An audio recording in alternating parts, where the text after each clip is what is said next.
हम अपने जीवन काल की एक सत्य घटना आपको आज बता रहे हैं। शायद कभी बताई हो, शायद एक आध बार तो हमने बताई है, लेकिन पुनः बता रहे हैं आपको वाणी कैसे सत्य होती संतों की। शुरू में जब हमारे ऊपर बालाजी की कृपा हुई, अवस्था हमारी रही होगी 12-13 साल, और 14-15 साल की अवस्था से हम हर शनिवार को जो है बागेश्वर धाम के नीचे में जहां निवास बना है उस भवन में झोपड़ी में बैठते थे। झोपड़ी थी हमारी, 7 साल तक हमने झोपड़ी में रहकर दरबार लगाया। जो पुराने लोग हैं वो बहु प्रकार से परिचित हैं। यही कोई दरबार की दूसरी साल की बात है। उतने लोग आते नहीं थे, उतने समुदाय भक्त नहीं आते थे। आज तो 2-4 लाख लोग मंगल शनिवार आते हैं। उस समय में मात्र 100-150 लोग आते थे शनिवार। सुबह आते थे, शाम को 6 बजे एकदम खाली हो जाता था। और हमें भी बढ़िया आनंद रहता था। शाम को 6-7 बजे तक दरबार लगाओ तो खूब चकाचक भजन करो, खूब रो, खूब नचो, खूब गाओ, कोई देखने वाला नहीं। अब आगी लगी ऐसी आफत हो गई कि बाहर नहीं निकल सकी था। बाहर निकलो तो एक ना एक भसैया, अरे गुरुजी मैं 20 बेर आगो आल लो ना तुम मिले। हाँ, तो पहले का समय बड़ा अद्भुत था, लेकिन सबको अपना बीता हुआ समय अच्छा लगता है। तो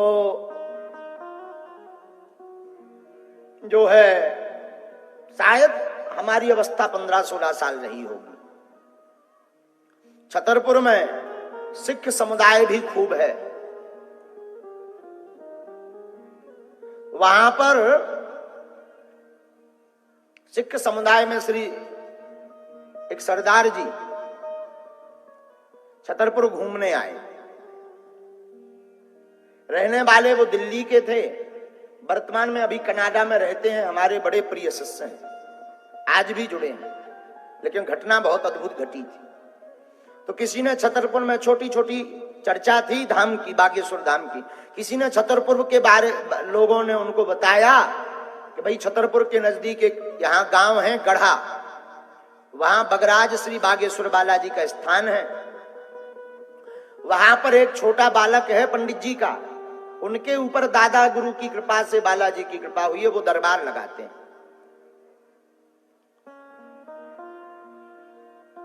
तो वह सरदार जी दरबार में आए, बोले हम भी जाएंगे, देखेंगे आखिर क्या मसला है, क्या मामला है। बोले भाई 100-150-200 लोग जाते हैं हर शनिवार मंगलवार, सुना है कि वो बताते हैं और जो कह देते वो हो जाता।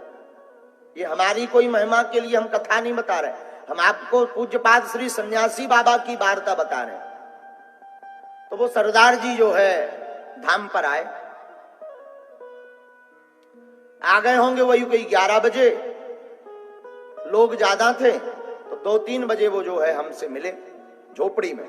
बाहर झोपड़ी में लोग बैठे रहते थे, 5-5 लोग करके अंदर आते थे मिलने के लिए। और जब 5 लोगों की अर्जी लग जाती थी, बात हो जाती थी, तो फिर 5 आते थे। ऐसा नियम था उस वक्त।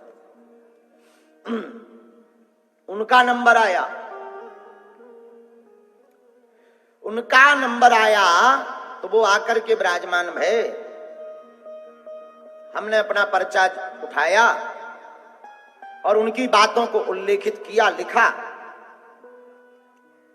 तो बचपना तो था ही, अब जो भी हनुमान जी की इच्छा मानो, गुरु जी का ये तो एक चमत्कार था, एक उनको लीला करनी थी। तो हमने कहा अच्छा जी बताइए सरदार जी कैसे आना हुआ। बोले महाराज जी हमने सुना आप तो सब जानते हो, आप बताओ। हमने कहा नहीं हम नहीं जानते, पर श्री हनुमान जी जानते हैं सब। उनकी प्रेरणा से जो हमने लिखा वो सत्य निकलेगा, ऐसा हमें भरोसा है। बोले नहीं आप बताओ। अरे हमने कहा भाई हम क्यों बता रहे, प्रश्न आपको करना है, आप पूछो। बोले नहीं हमने सुना कि आप बता देते, हम कैसे माने, आप बताओ। हमने कहा देखो प्रश्न अनेक होते हैं, व्यक्ति बड़ा चतुर होता है। हमने जो लिख रखा वही अगर पूछोगे तो बहुत अच्छा है। बोले हम ऐसे कैसे माने, और अगर आपको पता है आपने लिख रखा तो पढ़वाने में क्या दिक्कत है, बात भी सही है। हमने कहा श्रीमान जी इंसान होता है बड़ा चतुर, संतों को धर्म को नीचा दिखाने के लिए अगर उसे पढ़वा दिया जाए कि तुम इस काम से आए हो, तो वो कह देगा इसलिए तो आए ही नहीं थे, दूसरे लिए आए। और अगर उसके मुंह से खुलवा दो कि तुम किस लिए आए हो, वही बात पर्चे पर लिखी मिल जाए तो फिर वो बदल नहीं सकता, क्योंकि उसी ने 1 सेकंड पहले पूछा, वही पर्चे में लिख कर आया। तो जो है धर्म की हंसी नहीं होगी। इसलिए हमने कहा व्यक्ति बड़ा लॉजिक वाला होता है। कई लोग हमको पत्रकार कहते कि आप अगर सब जानते हैं, पर्चे पर लिख देते हैं, तो फिर पूछने की क्या जरूरत है? पूछने की इसलिए जरूरत है, ये करिया मूड को आदमी है, फैल करके चलो जाए, खतरनाक आदमी है। वो कहेगा हम इसलिए आए नहीं, झूठ है, हम तो आए थे लड़का के लिए, तुम लड़की लिखे। और जब वो अपने मुंह से बोल देगा कि लड़की के लिए आए, तो फिर भाई साहब खुद फंस गए। अब गुरुजी कहां से फंसेंगे? अब वो पर्चा बोलेगा। तो हमने कहा कि आप पूछो। तो वो तो बड़े चेक करने टाइप को आए थे। बोले नहीं नहीं नहीं, आप तो जानते हो, आप बताओ। हमने कहा संतान नहीं है तुम्हारे, वंश वृद्धि की मनोकामना लेकर आए हैं, संतति नहीं है, एक भी संतति नहीं है। और जाओ, हम आशीर्वाद देते हैं बागेश्वर बालाजी का नाम लेकर, तुम्हारे घर पर संतान हो जाएगी 2017 के पहले। हाँ।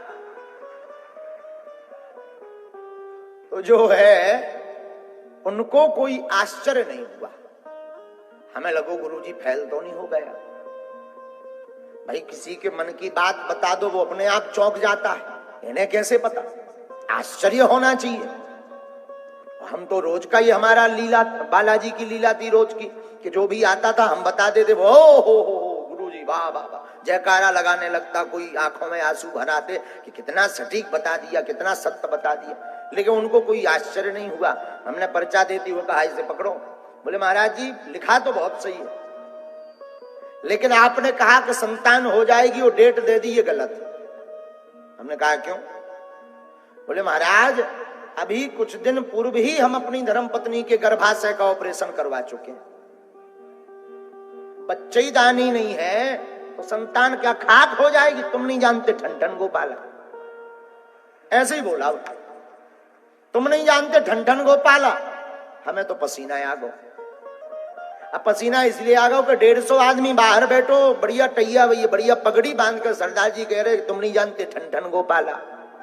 जब तुम इतना जानते तो ये नहीं देख सकते कि गर्भाशय नहीं है, और जब गर्भाशय ही नहीं है तो संतान क्या खाक होगी?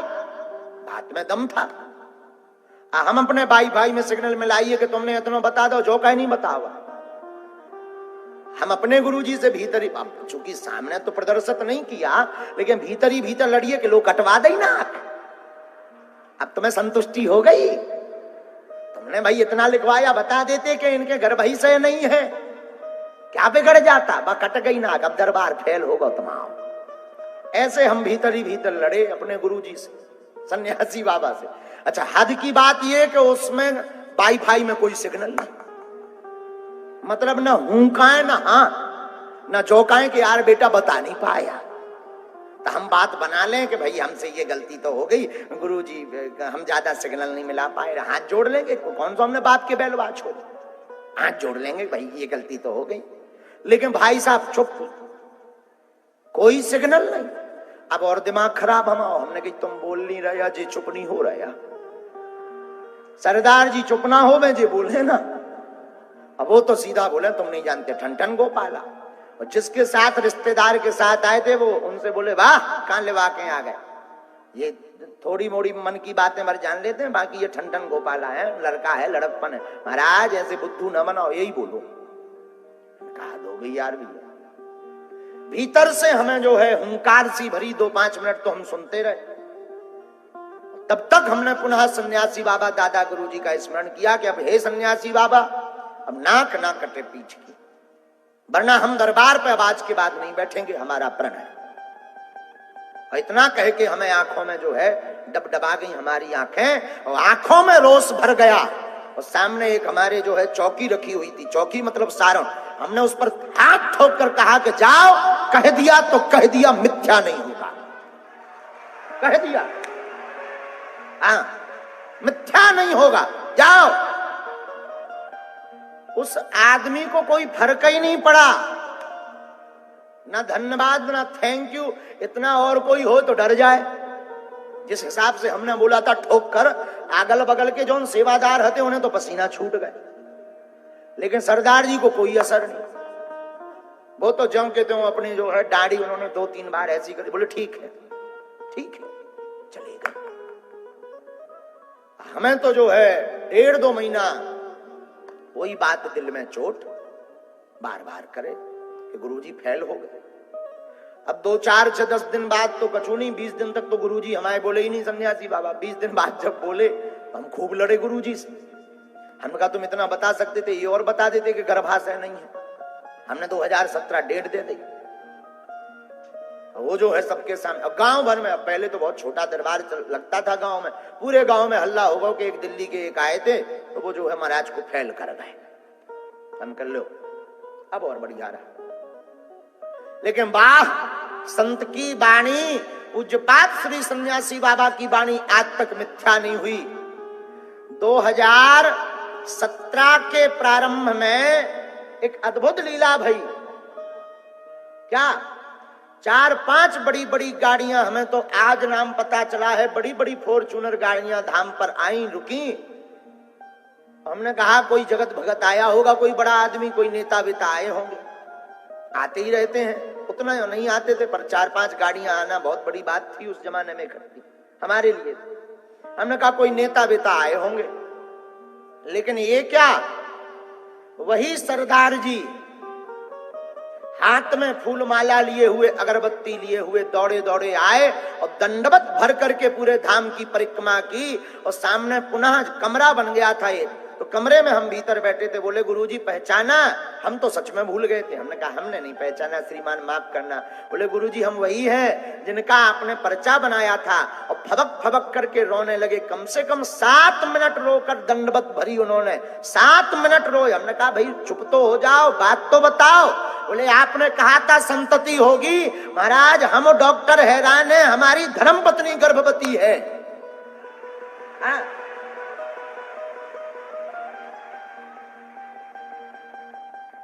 हमने कहा भाई हमें तो पता नहीं, हनुमान जी जाने और श्री सन्यासी बाबा जाने। और 2017 में नवंबर की 18 तारीख को उनके घर पर एक पुत्र का, हाँ उसके और पहले, हाँ 17 के पहले जो है ऐसी 18 तारीख नवंबर हमें याद है, संतति हो गई। आज वो बालक 5-6-7 साल का हो गया, कनाडा में रहता, आज भी जिंदा है वो बालक। ऐसी प्रत्यक्ष महिमा, ऐसे लाखों उदाहरण हैं। ये तो एक आंखों देखा पुराना उदाहरण हमने आपको घटित बताया कि संत की वाणी पर भगवान को भी विचार करना पड़ता। जो संत श्री सन्यासी बाबा जैसे तपस्वी कह देते वो होता है, होता है, होता है। यही संतों का प्रभाव है।